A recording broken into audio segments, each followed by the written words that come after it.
इंतजार हुआ खत्म। अब दुश्मन बर्बादी की कगार पर है।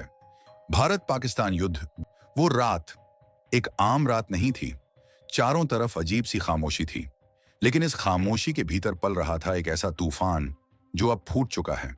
और फिर एक धमाका, एक ऐसा धमाका जिसने सिर्फ सीमा नहीं, पूरे दक्षिण एशिया की राजनीति को झकझोर दिया।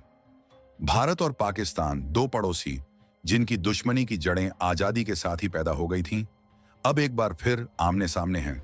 लेकिन इस बार लड़ाई सीमाओं की नहीं, सोच की है। 2 दिन पहले एलओसी पर पाकिस्तान की ओर से अचानक फायरिंग हुई। भारत ने ऑपरेशन वज्र से जवाब दिया और फिर ऑपरेशन अंतिम चेतावनी शुरू हुआ। लेकिन यही नहीं, अब युद्ध का चेहरा बदल गया है। पाकिस्तान ने ईरान बॉर्डर के पास से ड्रोन लॉन्च कर भारत के तेल रिफाइनरी पर हमला करने की कोशिश की, लेकिन भारत के S-400 डिफेंस सिस्टम ने समय रहते उसे हवा में ही नष्ट कर दिया। प्रधानमंत्री नरेंद्र मोदी ने तुरंत रेड अलर्ट 2 घोषित किया और एक आपातकालीन कैबिनेट मीटिंग में निर्णय लिया। अब सिर्फ जवाब नहीं, अब निर्णायक प्रहार होगा। नई रणनीति सामने आई, ऑपरेशन महाशक्ति। एक ऐसा प्लान जिसमें भारत ने 3 लेवल पर एक साथ एक्शन लिया। डीआरडीओ और भारतीय सेना ने मिलकर एआई बेस्ड टारगेटिंग सिस्टम को एक्टिव किया। अब दुश्मन के ठिकाने इंसानों से पहले मशीनें पहचान रही हैं। भारत ने अपने स्वदेशी ड्रोन स्क्वाड गारुडा एक्स को लॉन्च किया। ये ड्रोन पीओके के आतंकी ठिकानों पर सीधे हमले कर रहे हैं, बिना सैनिकों की जान खतरे में डाले। भारत ने पाकिस्तान की फंडिंग सप्लाई रोकने के लिए यूएई और सऊदी अरब से बातचीत की और आईएमएफ की फंडिंग पर भी दबाव बनाया। पाकिस्तान के कुछ इलाकों में बगावत की आग भड़क रही है। सिंध और बलूचिस्तान में प्रदर्शनकारी सड़कों पर हैं।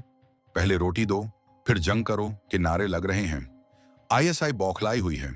उसने कराची के सिविल इलाकों में भी मिलिट्री तैनात कर दी है।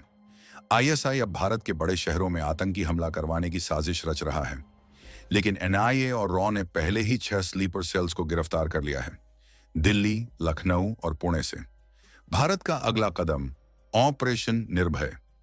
अब पाकिस्तान के अंदर छिपे आतंकी कमांड सेंटर्स पर एक के बाद एक मिसाइल हमले शुरू हुए हैं, और ये हमले इतने सटीक हैं कि दुश्मन को संभलने का मौका ही नहीं मिल रहा।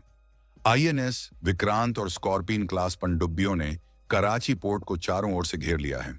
पाकिस्तान का नौसैनिक रास्ता अब पूरी तरह बंद है। चीन एक बार फिर सरक रहा है, लेकिन इस बार भारत अकेला नहीं है। जापान, ऑस्ट्रेलिया और अमेरिका ने साफ किया है, इंडो पैसिफिक में किसी तरह की चीनी दखल अंदाजी बर्दाश्त नहीं की जाएगी। यूएन में भारत की स्थिति और भी मजबूत हुई है। ये सिर्फ युद्ध नहीं, ये हर भारतीय की आत्मा की आवाज है। अब भारत चुप नहीं रहेगा। अब जवाब की गोली सीधा दिल में लगती है और दुश्मन का नामो निशान मिटा देती है।